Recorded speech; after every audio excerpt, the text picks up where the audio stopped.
आप सभी साथियों को सोनम चौधरी का नमस्कार। मैं आप सभी का बीपीएससी टीचर सोनम पर स्वागत करती हूँ।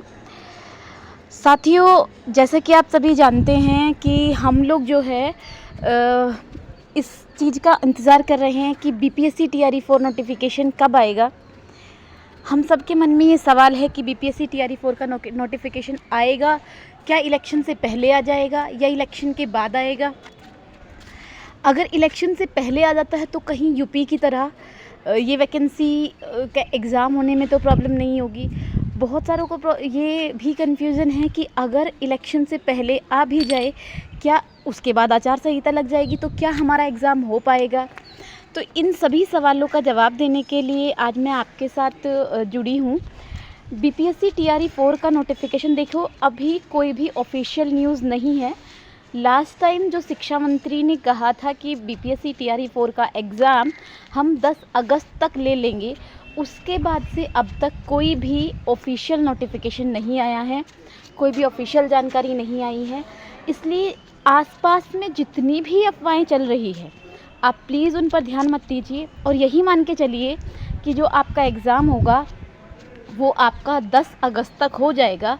आप उसी के अकॉर्डिंग अपनी प्रिपरेशन कीजिए और पूरी मेहनत के साथ अपनी प्रिपरेशन को एक अंजाम पर लेकर जाइए, क्योंकि अगर एसटेट का नोटिफिकेशन जून में आ जाता है तो आपका जो एग्ज़ाम है उसको जुलाई में निकालने की जुलाई में जो नोटिफिकेशन है उसे निकाल कर अगस्त में कराने की पॉसिबिलिटी अभी तक जो है वो पॉसिबिलिटीज़ है।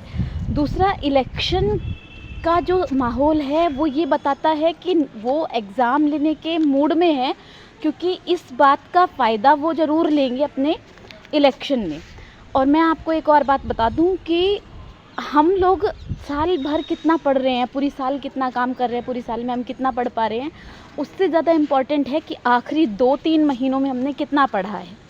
आखिरी 2-3 महीने हमारे लिए बड़े ही क्रूशियल होते हैं। तो इसलिए आप सभी से मेरी हम्बल रिक्वेस्ट है, प्लीज़ अपनी तैयारी को बिल्कुल भी मत छोड़िएगा किसी भी वीडियो की वजह से कि कोई ये कह रहा है कि पेपर दिसंबर में होगा, अगर आ भी गया, कोई कह रहा है कि आचार संहिता लग जाएगी।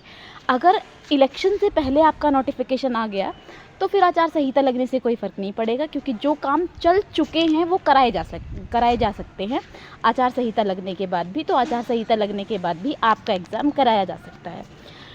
बाकी वही मैंने आपको पहले भी बताया था कि अगर आप बीपीएससी टीआरई 4 की तैयारी करना चाहते हैं तो गवर्नमेंट के बताए जो प्लान हैं, जो बुक्स हैं, उन पर स्टक रहिए।